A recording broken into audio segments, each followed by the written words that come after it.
নমস্কার বন্ধুরা, এই ভিডিওতে সবাইকে স্বাগত। বন্ধুরা, আজকে এই ভিডিওতে কথা বলবো পশ্চিমবঙ্গের সিনেমা জগতে বা টলিউড ইন্ডাস্ট্রিতে যে মহানায়ক বা মহানায়িকা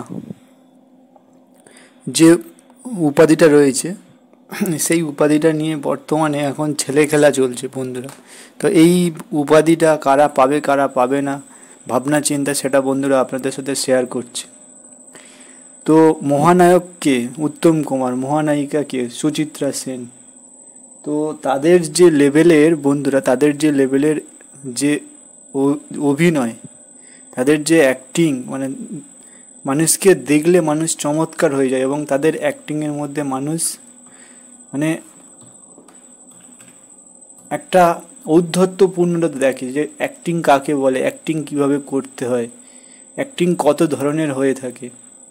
তো সেই রকম লেভেলের অ্যাক্টিং তারা করতো এবং তাদের সিনেমা দেখলে মনে হয় যে যেন একটা অন্য লেভেলের অ্যাক্টিং তারা দেখছে, আমরা দেখছি যে কিভাবে একটা সিনেমাকে শুধু ডায়লগের মাধ্যমে, অ্যাক্টিংয়ের মাধ্যমে যা এখন আগে আগে তো এখনকার মতো এরকম ভিএফএক্স মিউজিক এরকম মানে এত অ্যাডভান্স ছিল না। তখন যে মেন জিনিসটা ছিল সেটা ছিল অভিনয়।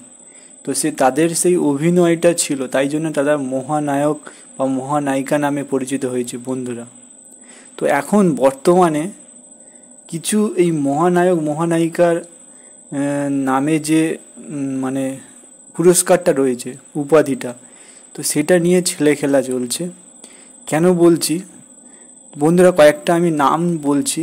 এই এই অ্যাক্টর বা অ্যাক্ট্রেসরা এই মহানায়ক বা মহানায়িকা এই উপাধিটা তারা পেয়েছেন বিগত কয়েক বছর ধরে। যেমন দেব, তারপরে পেয়েছে অঙ্কুশ হাজরা,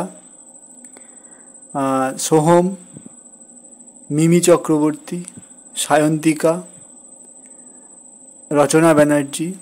আবার লেটেস্ট এই কয়েকদিন হচ্ছে নচিকেতা, যিনি গান করেন, উনি এই মহানায়ক মানে এই উপাধিটা পেয়েছেন বন্ধুরা। তাহলে একটা জিনিস ভাবুন, মানে প্রসেনজিৎ চট্টোপাধ্যায় আমরা বলতে পারি, প্রসেনজিৎ চট্টোপাধ্যায় যিনি পেয়েছেন, এটা হচ্ছে প্রাপ্য, তিনি পেয়েছেন এবং তিনি সেই লেভেলের কাজ করেছেন, তার অভিনয় সেই লেভেলের আছে, যার জন্যে তাকে সেই অভিনয়টা পেয়েছে। এইটা একটা হচ্ছে যে মহানায়ক উপাধিটা পেয়েছেন প্রসেনজিৎ চট্টোপাধ্যায়, সেটাই একমাত্র, মানে যদি আমরা যুক্তিতর্ক দিয়ে বিচার করি, তিনি একমাত্র এটার প্রাপ্য।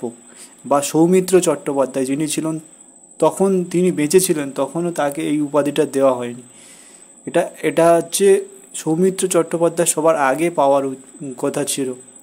এবং আরও জানারা যেমন সাবিত্রী দেবী, আরও যেরকম সাবিত্রী চট্টোপাধ্যায়, সরি বন্ধুরা, যেরকম যেসব উত্তম কুমার, সুচিত্রা সেন, সুপ্রিয়া দেবী, এই সময় যেসব অনুপ কুমার, রবি ঘোষ, এইরকম এদের সময় যারা অ্যাক্টিং করতো, যারা এখন বর্তমানে বেঁচে আছে, তাদের এই উপহারগুলো পাওয়া উচিত। এবং বর্তমান সময়ে যাদের এমন কোনো কি সিনেমা আছে বা এমন কোনো অ্যাক্টিং যাদের মানে বাংলা টলিউড ইন্ডাস্ট্রি বা বাংলা সিনেমাতে একটা মানে একটা মানে একটা মানে একটা প্রচুর ঝড় বয়ে এনেছে, যাদের সিনেমা, যাদের মানুষ, যাদেরকে দেখতে সিনেমা হলে যায়, এরকম মানে এমন কোনো রেভলিউশন তারা আনতে পারেনি তাদের অ্যাক্টিংয়ের, বা এরকম কোনো আমরা কাজ তাদের দেখি না, যারা এইসব মানে সকল যারা এই মহানায়ক মহানায়িকার উপাধি পেয়েছে।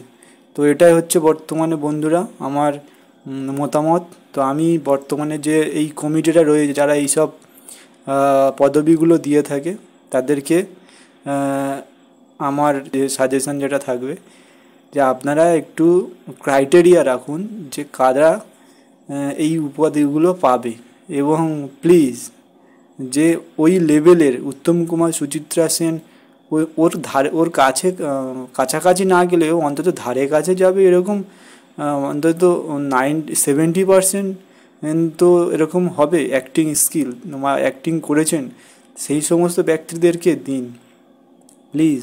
আর এইসব মূল্যবান যেসব আমাদের সম্পদ, যে গোল্ডেন মানে যেসব অভিনেতা অভিনেত্রী তাদের নাম নিয়ে ছেলেখেলা করবেন না এইসব উপহার নিয়ে। আর যেটা বলবো যে ঠিক আছে, যারা নতুন অভিনেত্রী নতুন কাজ করছে তাদের অনুপ্রেরণা জোগানোর জন্যে, তারা যাতে নতুন নতুন ভালো ভালো কাজ করতে পারে তাদেরকে প্রায় উপহার দেওয়া উচিত, কিন্তু তার জন্যে এই মহানায়ক মহানায়িকা উপহার, এই উপহারগুলো প্লিজ অপচয় করবেন না। তাদেরকে অনুপ্রাণিত করার জন্য নতুন নতুন কিছু ভাবনা চিন্তা করুন, নতুন নতুন কিছু তাদেরকে তাদের সিনেমাতে আরও নতুন নতুন অনুপ্রেরণা, যাতে নতুন নতুন কাজ ভালোভাবে করতে পারে তার জন্য নতুন কিছু উপহার নিয়ে, মানে নতুন কিছু অ্যাওয়ার্ড নিয়ে আসুন, সেগুলো দিন প্লিজ। আজকে ভিডিও এই কারণে শেষ করছি। যাদের এই ভিডিওটা ভালো লেগেছে বন্ধুরা, ভিডিওটা লাইক শেয়ার অ্যান্ড সাবস্ক্রাইব করবেন, আর চ্যানেলটিকে বন্ধুরা সাবস্ক্রাইব করুন, ভিডিওটিকে লাইক অ্যান্ড শেয়ার করুন। দেখা হবে বন্ধুরা নতুন ভিডিওতে।